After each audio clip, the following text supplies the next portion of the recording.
Good evening. Thank you so much for joining us. Heather has the night off tonight. I'm Jeff Talon. Marathon County's new mobile auxiliary dispatch unit getting closer to its goal of seamlessly taking over the 911 call center.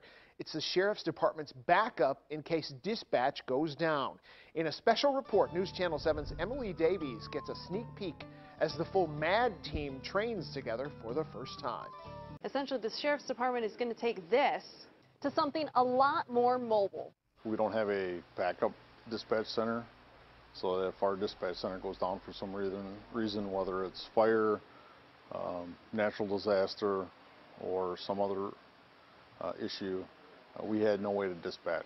Lieutenant Frank Hanasek says those facts are what prompted the idea for a Plan B, a MAD unit, or Mobile Auxiliary Dispatch, which is off-site in case something happens to the 911 call center, and tactical, so it can be placed right on scene of a car pileup, a fire, or other major incidents. You can always use this power button. Dispatch Supervisor Don Chili has been the force behind making this Plan B a viable option. Initially, we didn't have any equipment, so we had to start out of totes, basically with radios, laptops, getting our computer programs to sync with the ones that are in the live dispatch center.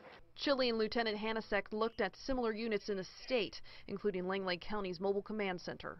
It's certainly not the Taj Mahal, but it's been very functional for us. Emergency Management Director Brad Henrik says Langlade has had a command center for at least the last 15 years, first working out of a converted bus until this hazmat trailer could be repurposed for $6,000, courtesy of the Antigo Fire Department. Dispatchers, 3 of them, could sit down. They each have their own radio system.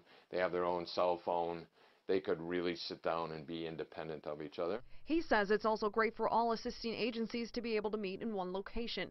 The only problem, it gets noisy, which is why Marathon County opted for a unit strictly for dispatch use. Dispatch to 2173. Not everybody at the scene is going to be able to enter it because it's not a command post. It mimics dispatch as closely as you can get in tight quarters.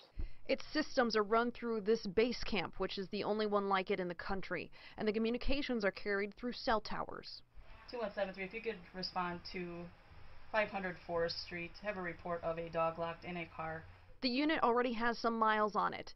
It's been used to relieve the main dispatch center on bigger incidents, including a silver alert, large crash scene, and even presidential candidate Donald Trump's rally as law enforcement prepared for potential problems. Chili says they were successful. Yep, it works. But there's room for improvement. We had some computer issues, but it's better there than on a big incident. Still coming along, but we've come a long way in 2 years. Crisis planning is something all organizations, businesses, and agencies must do. Lieutenant Hanasek says they will never be finished improving that system. They hope to eventually get a satellite to improve communication and have a backup for cell coverage loss. There was a Plan B already in place for not only Marathon County, but several counties in north central Wisconsin, because Marathon, Lincoln, Vilas, Oneida, Forest, and Langlade counties share a central router. Calls and radio traffic that could not be taken at one center would roll over to the other counties. First, Lincoln and Marathon counties' case.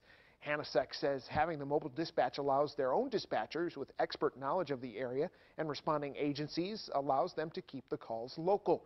The unit cost roughly $50,000 and was put together through grants, normal budgeting, and repurposing of equipment they already had.